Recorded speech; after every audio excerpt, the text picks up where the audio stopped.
Hey everybody, this is Carl Schaffbush from the Sandler Performance Center here to supercharge your sales career. And we've kind of embarked on this journey about self-concept because it plays such a huge role in our success in sales. Technically, we certainly can learn how to sell, but boy, if we don't have a good understanding of who we are and a belief system about the things we can accomplish, it absolutely can sabotage any of the behaviors that our selling system might want us to do.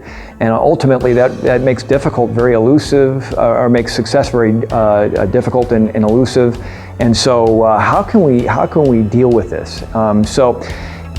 We talked about what is our value. The truth is everybody has a value of 10, the highest number that it can go, right? Everybody's of extraordinary high value. The problem is we don't always believe that, and our perceptions become the reality. We have a rule that says you can only perform in your role to a level that is consistent with how you perceive yourself conceptually.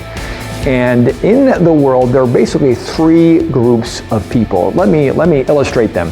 So if this is my identity scale, and I'm using the word identity to describe that value of our self-worth. What is our identity? What is our identity? Well, how do we perceive ourselves? What is our self-worth? That's what I'm calling identity. There's three groups of people. There's a group that hovers at the top. Now please understand, the population does not live here. The population is not between 7 and 10, right? But let me tell you about these. These are the people that are what we would call psychological winners, right?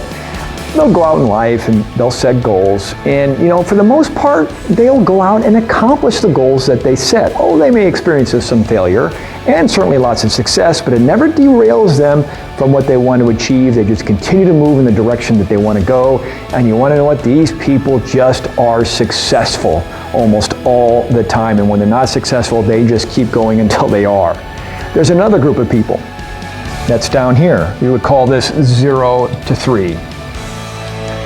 And while these are the psychological winners, we would call these the psychological non-winners, right? And these people really, well, again, the population doesn't live here. This is not where the majority of the people are, but there are some people down here, and the ones that are, maybe if they set goals, then the only reason why they set them is so they can prove to the world that they can accomplish them. They hardly ever accomplish the goals they set out. They tend to be very safe. They don't want to take any risk in anything, and they really believe that the world is against them. They externalize everything, failure and even success, they blame others for. And so these people tend to always make sure that their situation is such where they'll always be on the losing end of anything that they work on. Now remember, the population doesn't live there either. There's another group. We call this 4 to 6. And this is where I think the population lives. It is in this area right here between 4 and 6. We almost might call this a kind of a comfort zone, if you will. This, I believe, is where the population lives. Now, how would you describe this person? Now, they're not winners, but at least they're not losers, so that will be the term that we'll use. We're going to call these at-leasters. Now, I know these people because this used to be me, right? This, and maybe to a certain extent it still is. This, I believe, is where the population lives. So what you have is you have average man that goes out and finds average woman, and they go off and get married, and they read their favorite book, the book of playing it safe, right? They never really accomplished much in life, but they always played it safe. They always minimized the amount of risk they were taking, and they basically just held on to what they had. Now, not really what I would say an accomplished life. Dead at 30, buried at 80, womb to the tomb, basket to the casket. Never really taking much risk in life, never accomplishing much, but they always played it safe. And folks, this is not where we want to live. This is not where we want to be. This is a terrible, terrible place, because what happens is you end up living life basically sleepwalking and never really accomplishing much, and yet we all have this magnificent opportunity to truly change the world. We all have it.